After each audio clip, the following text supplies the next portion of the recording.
합동수사본부가 오늘 발표한 중간 수사 결과 조금 전에 김범환 기자가 전해드렸습니다. 전문가들의 견해 들어보겠습니다. 김용남 변호사, 진교중 전 해군 해난구조대장 나와 있습니다. 어서 오십시오. 안녕하세요. 안녕하십니까.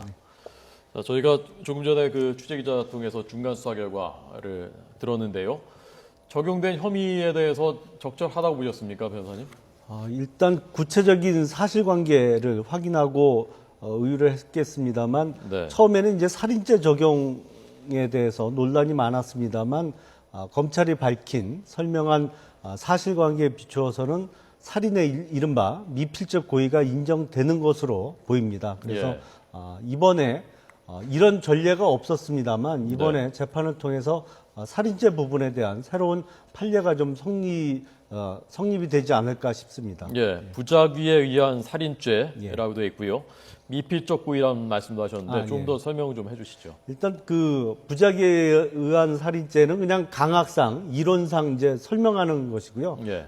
형법상의 죄명은 살인죄 하나입니다. 예. 그런데 어떤 살인의 행위를 직접 한 게 아니고 예. 어떤 행위를 했어야 됨에도 불구하고 하지 않아서 그러니까 구호 조치를 취해야 되는 의무가 있는 사람이 네. 그런 행위를 하지 않은 것이 이제 살인 행위와 동일시하게 볼 수 있다는 의미에서 이제 부작위에 의한 살인죄라는 것이고요. 예. 미필적 고의는 반드시 내가 저 사람을 죽여야겠다라는 것보다는 내가 이런 행위를 하지 않으면 저 사람이 죽을 수도 있다는 것을 인식을 하면서 용인한다는 의미, 그런 결과가 나오더라도 개의치 않겠다. 그것을 그냥 용인해 버리겠다. 이런 마음을 먹었다면 이게 미필적 고의라고 이론상 설명을 하고 있습니다. 네. 형량은 어떻게 됩니까? 형량은 살인죄는 사형, 무기 또는 5년 이상의 유기징역입니다. 그러니까 유기징역의 상한은 30년인데요. 네. 소위 이게 지금 사망한 피해자가 여러 명이 있기 때문에 이게 소위 그 경합법 가중이라고 해서 30년의 2분의 1까지, 그러니까 45년까지도 가능합니다. 예. 자, 살인죄 말고도 특가법상, 특정범죄 가중처벌법상의 도주선박 혐의, 유기치사 혐의가 적용된다고 하는데요. 이것도 좀 설명을 해주십시오. 예, 그 도주선박죄, 그 특가법상의 도주선박죄는 그 자신의 과실로 인해서 사고를 내고도 구호 조치를 하지 않고 도주한 경우에, 그러니까 네. 이제 선장이라든지 항해사 이렇게 그 선박의 운항과 관련된 사람들에 대해서 적용할 수 있는 죄명입니다. 그러니까 예. 그 본인들의 과실로 인해서 사고를 야기를 했어야 되고요. 예. 그 이후에 구호 조치를 취하지 않은 것이 특가법상의 도주선박죄가 되고요. 네. 그리고 선박의 운항과 직접 관련이 없는 다른 선원들의 경우에는 유기치사죄가 적용이 되는데 이것은 이제 구호 의무를 다 해야 되는데 그것을 안 함으로 인해서 다른 사람들을 사망에 이르게 했을 경우, 네. 그러니까 이제 선박 운항과는 직접적인 관련이 없는 선원들은 유기치사죄가 적용이 됐고요. 운항과 관련이 있는 사람들은 특가법상의 도주선박죄가 적용이 됐습니다. 예. 자, 그 살인죄에 대해서 좀 더 여쭤보기 전에 사고 원인에 대해서 수사본부가 발표를 했는데요. 그걸 좀 여쭤보도록 하겠습니다. 자, 좀 보여주시죠. 증축에 의한 보건성 문제, 1번부터 4번까지가 사실은 다 보건성과 관련된 것인데요. 제일 큰 것이 증축에 의한 보건성 문제, 보건성이 많이 저하됐다. 그리고 거기에 더해서 화물을 너무 많이 실었고, 그 다음에 평형수를 많이 빼냈다. 그리고 컨테이너를 고박, 묶는 것이 부실했다. 그리고 5번째로 이건 좀 다른 건데요. 맹골수도를 통과할 때 선장이 주차실을 이탈했다. 이렇게 중간 수사 결과를 발표했습니다. 대령님이 생각하셨던 것하고 어느 정도 일치합니까? 네, 지금 제가 배가 넘어진 것은 배의 무게 중심이 위로 올라가서 배가 지금 넘어진 거거든요. 예. 무게 중심이 올라간 것은 지금 화면에서 나왔듯이 증축, 그 다음에 평형수, 예. 뭐 이런 여러 이유가 있고, 그 다음 마지막에는 선장이 제일 처음 3등 항해사가 맹골수로를 항해하는데 예. 현장에 그 조타실에 위치하지 않았다. 예. 그래서 제가 볼 때는 포괄적으로 세월호가 넘어지게 된 모든 그 원인은 다 포함된 걸로 보입니다. 네. 전반적으로 평형수를 8톤을 덜어내고 2,142톤을 더 실었다고 하는데요. 과적을 했다고 하는데 평형수가 원래 몇 톤 싣게 돼 있습니까? 지금 보니까 3,600톤 정도 실도록 돼 있는데 그걸 빼고 그만큼 화물을 더 실어가지고 헐수선을 그러니까 눈가림한 거죠. 헐수선이 밑으로 가라앉으니까 네. 그것을 띄워서 배가 출항하기 위해서 그 평형수를 빼냄으로 해서 배가 출항이 된 거죠. 3,600톤 중에 1,300톤을 빼낸 거군요. 예, 그렇습니다. 그래서 한 3분의 2를 빼고 3분의 1 정도만 실은 거죠. 예, 뭐 말도 안 되는 거죠. 3분의 1을 빼냈다는 건데. 그건 지금 그 뱃사람의 상식, 시맨십에서는 예. 도저히 납득이 가지 않는 상황입니다. 예, 조타시를 이탈했다는 것은 어떻게 보십니까? 그 선장은 무한 책임을 집니다. 그 배에 대해서. 그래서 예. 모든 군함이든 상선이든 예. 위험한 수로 또는 항해사가 그 항로를 갈 때 봐서 그 능력이 좀 부족하다 또는 처음이다 경험이 없다라고 볼 때는 예. 선장이 24시간 조타실에 위치해서 그 항해사가 항해를 하는데 부족한 것을 선장이 계속 일깨워 주도록 되어 있습니다. 근데 예. 그 임무를 저버린 거죠. 예, 변호사님, 선원들이 자신들이 살아야 되겠다는 생각 때문에 구호 조치를 하지 않았다라는 일부 진술을 확보했다고 합니다. 이것도 혐의를 살인죄를 입증하는데 도움이 되는 진술일까요? 물론입니다. 예, 왜냐하면 일시에 이제 그 승객들이 대피할 경우에 자신들의 이제 퇴로가 방해를 받거나 이런 판단하에 계속 선내에 머무르라고 지시를 하고 예. 선내 방송을 하고 자신들만 먼저 빠져나왔다면 그 예. 부분에 있어서 살인의 고의, 그거는 미필적 고의라기보다는 어떻게 보면 네. 그냥 고의죠, 사실은. 근데 사실관계를 좀 더 확인해 봐야겠습니다만 검찰은 설명을 하면서 부작위에 의한 살인이다. 그러니까 구호 조치를 다하지 않음으로 인해서 살인죄를 저지른 것이라고 설명을 했습니다만 만약에 고의로 선내에 머무르라는 방송을 하도록 지시를 하고 그로 인해서 다른 승객들은 특히 학생들은 선내에서 계속 머무는 상태에서 자신들은 먼저 빠져나왔다면 그건 부작위에 의한 살인이라기보단 자기에 의한 어떤 그런 선내에 머무르라는 방송을 하도록 지시함으로 인해서 자기에 의한 살인죄도 검토할 수 있지 않을까 싶습니다. 네. 자, 조금 전에 들어온 속보 먼저 잠깐 정리해드리겠습니다. 5월 임시국회 일정에 여야가 조금 전에 원내대표들이 직접 만났습니다. 만나서 세부 사항을 조율하고 합의 사항을 발표했는데요. 5월 임시국회 일정에 합의를 했다는 소식입니다.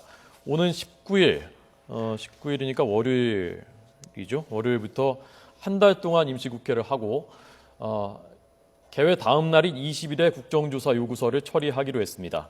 그러니까 국정조사를 실시를 하게 되는 것입니다. 5월 19일부터 한 달 동안 임시국회를 열어서 세월호 참사의 진상규명을 위한 임시국회입니다. 5월 19일부터 열고 20일에는 국정조사 요구서를 처리하기로 여야의 원내대표 그리고 원내 수석 부대표들이 조금 전에 만나서 합의를 했다는 소식입니다.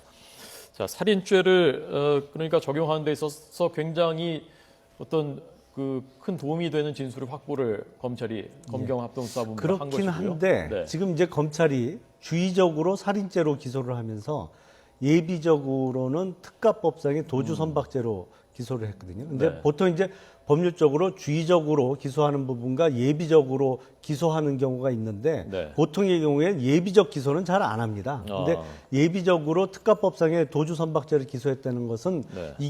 이 사건이 워낙 전례가 없는 사건이기 때문에 네. 앞으로 판결이 어떻게 날지를 100% 장담을 할 수 없기 때문에 네. 그런 의미에서 일흥은 검찰에서는 살인죄가 인정된다고 판단을 하고 기소를 합니다만 그럼에도 불구하고 만에 하나 법원의 판단에 의해서 살인죄가 적용이 안 될 경우를 대비해서 예비적으로는 도주선박죄, 그러니까 과실로 인해서 선박 사고를 일으키고도 구호 조치를 다하지 않고 도주했을 때 그런 죄명으로 예비적으로 기소를 한 것으로 보입니다. 그래서 제가 보기에는 특가법상의 도주선박죄는 인정하는 데 있어서 별다른 어려움은 없어 보이고요. 그건 형량이 얼마나 되죠?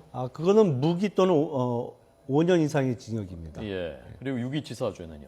유기치사는 3년 이상의 유기징역이니까요. 네. 그러니까 무기징역형은 없고 3년 이상의 유기징역이니까 3년부터 30년까지 가능한데 앞서 말씀드린 대로 이 사건의 피해자가 다수기 때문에 소위 경합범 가중을 하면 45년까지도 선고가 가능합니다. 예. 그런데 살인죄가 법정에서는 적용이 안 될 가능성, 그건 어떤 근거 때문에 그렇게? 이게 이제 그 부작위에 의한 살인이라는 것은 첫 번째 어떤 행위를 해야 되는 의무가 주어져야 되거든요. 물론 일반적으로 선장이나 선원에 있어서는 구호 조치를 취해야 되는 의무가 인정이 됩니다. 네. 그런데 그럼에도 불구하고 당시의 상황이 그 구호 조치를 취하려고 했더라도 선원들이 있던 장소와 승객들이 있던 장소가 멀어서 아니면 배가 빠른 속도로 기울어졌기 때문에 기울고 있었기 때문에 승객들이 대피하려고 했더라도 빠져나올 수 없는 상황이었다. 미처. 예. 그렇다면 살인죄에 대해서 사망의 결과에 대한 책임을 묻기는 어렵거든요. 그러니까 그런 의미에서 워낙 이게 전례가 없는 사건이다 보니까 네. 주의적으로는 일단 살인죄를 기소를 하면서 네. 예비적으로는 혹시라도 그것이 인정되지 않을 경우를 대비해서 특가법상의 도주 선박죄로 예비적 기소를 하는 것입니다. 네. 그 말씀하신 시간하고 거리 이런 것은 지금까지 나온 그 결과들을 봤을 때는 거리도 가까웠고 선실까지 그 객실까지 그리고 시간도 그 정도면은 충분히 승객들이 좀 더 퇴선할 수 있는 시간이 있었다라고 볼 수 있는 그런 근거들이 여러 정황들이 있지 않습니까? 근데 이제 그 배가 기울고 있었기 때문에 이제 이게 평형을 유지한 상태에서야 뭐 달리거나 걸어서 빨리 나올 수 있었겠지만 네. 그리고 일시에 많은 사람들이 그 좁은 통로를 통해서 빠져나온다면 지금 사망한 것으로 밝혀진 사람들에 대해서 살인죄를 적용을 했습니다만 예. 사실은 재판 과정에서 선장을 비롯한 선원들이 어떤 식의 변론을 펼칠지는 정확하게 예상하기는 어렵겠습니다만 그 중에 일부라도 아무리 노력했더라도 구호를 받기가 어려운 사람들이 일부 있었다면 예. 그 부분에 대해서는 살인죄 적용이 어려울 수도 있거든요. 예. 그러니까 그 정상적이지 않고 기울고 있는 배에서 좁은 통로를 통해서 지금 280여 명의 사망 확인자들이 다 나올 수 있었겠느냐. 네. 그래서 그 사망한 분들에 대한 살인죄의 죄책을 다 물을 수 있겠느냐. 네. 이것은 앞으로 이제 재판 과정이 진행이 돼야겠습니다만 법원에서 어떠한 판단을 내릴지는 좀 지켜봐야 될 것으로 보입니다. 지금 말씀하신 것은 부작위에 의한 살인죄일 때 그렇다는 말씀이시고 아까 말씀하신 대로 그런 진술이 나왔다면은 자기에 의한 살인으로 볼 수도 있다라고 하시지 않았습니까? 그 제 견해인데요. 네. 그 부분에 대해서는 보다 구체적인 설명을 검찰에서 하지 않았기 때문에 예. 정확하게는 알 수 없습니다만 만약에 선내에 머무르라는 선내 방송이 나가게 된 경위에 있어서 예. 그 당시 상황과 경위에 있어서 혹시라도 승객들이 일시에 빠져나올 거는 상황이 닥치면 자신들의 그 구호가 예. 도피가 좀 어려워질 것을 예상하고 그런 선내 방송을 하도록 지시를 했다면 예. 자기에 의한 살인으로도 못 볼 바가 아니라는 것이 저의 견해입니다. 예. 대령님은 어떻게 보셨습니까? 그 혐의 적용된 혐의들 보시면서. 저는 충분히 조타실에서 그 선박직 직원들이 선장과 항해사가 구조 활동을 했으면 지금보다 엄청난 그 사고를 줄일 수 있었다라고 저는 봅니다. 예. 그 조타 기기에는 이상이 없었다고 하더라고요. 예, 오늘 수사 결과로. 예, 바로 지금 학생들 일부가 조타실에서 발견이 됐지 않습니까? 예. 그러면 그 앞에까지 온 거거든요. 계속 대기하라 하고 물이 들어오는 상태에서도 거기까지 왔기 때문에 네. 그보다도 그냥 그 선박직 직원, 즉 선장이나 항해사가 나가기 전에 배에서 탈출하기 전에 조치를 했으면 예. 많은 탑승객들이 밖으로 나올 수 있었던 환경이다. 저는 그렇게 봅니다. 예. 자, 오늘 그 수사 결과 나온 것으로 다시 한번 그때의 상황을 좀 다시 좀 짚어보면요. 기기는 고장이 안 났다고 하니까요. 주타기는. 그러면 갑자기 왜 균형을 잃었을까? 거기에 대해서는 어떻게 보셨습니까? 예, 배가 출항할 때는 그 밑에 평형수도 있고 물도 있지 않습니까? 네. 물과 기름, 평형수는 바닥 그 배 맨 바닥에 싣습니다. 예, 밑에. 예. 그런데 배가 야간에 출항해서 아침까지 계속 그 많은 승객들이 물을 썼지 않습니까? 예. 물을 쓰고 기름을 써서 왔기 때문에 네. 밑에 있는 물이 줄고 기름이 주니까 무게 중심이 계속 위로 올라가는 겁니다. 그렇게 많이 주나요? 하룻밤 사이에? 많이 줍니다. 많이 줍니까? 왜냐하면 아. 500여 명이 먹고 자고 샤워하고 네. 그다음에 또 기름을 떼서 갔지 않습니까? 예. 그러니까 물이 굉장히 많이 줍니다. 예. 물이 많이 줄다 보니까 무게 중심이 계속 위로 올라간 거죠. 예. 근데 그 당시에 날씨가 파도가 0.5m였습니다. 예. 그래서 그보다도 더 그 좋은 날도 있었지만 못한 날도 많이 배가 항해를 했지 않습니까? 네. 근데 그날은 맹골수로는 엄청난 그 유속이 있지 않습니까? 유속에 항해사가 처음 3등 항해사가 당직인데 처음 그 지나는 항로였습니다. 그러다 보니까 이게 경험 미숙으로 탈을 잘못 써갖고 이제 배가 뒤집어진 거죠. 예. 그래서 5도 이상은 변침을 하면 안 되는데 조류의 영향 때문에 그 조타가 원활하지 않으니까 갑자기 꺾다가 15도를 꺾었다라는 네. 것이 오늘 수사본부의 검경 합동수사본부의 설명이었습니다. 자, 유병원 전 회장이 이제 내일 나오게 원래 돼 있는데요.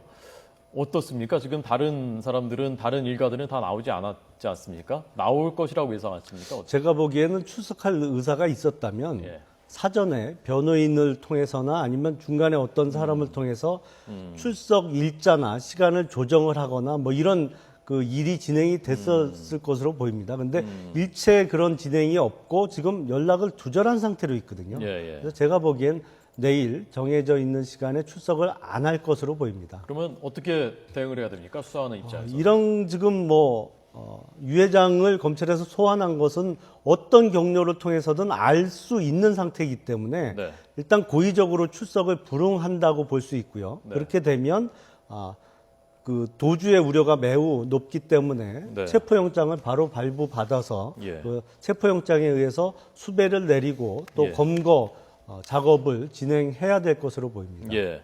자, 중요한 부분을 한 가지 제가 안 짚었는데요. 선원들이 침수 한계선을 알고 탈출했다는 것이 오늘 발표였거든요. 화물칸 있는 선미 쪽으로 물이 들어오는 침수 한계선을 알고서 선원들이 탈출을 시작했다. 이 선을 넘으면 물이 들어와서 배가 위험해지기 시작하는 선이라고 합니다. 침수 한계선을 알고 탈출했다.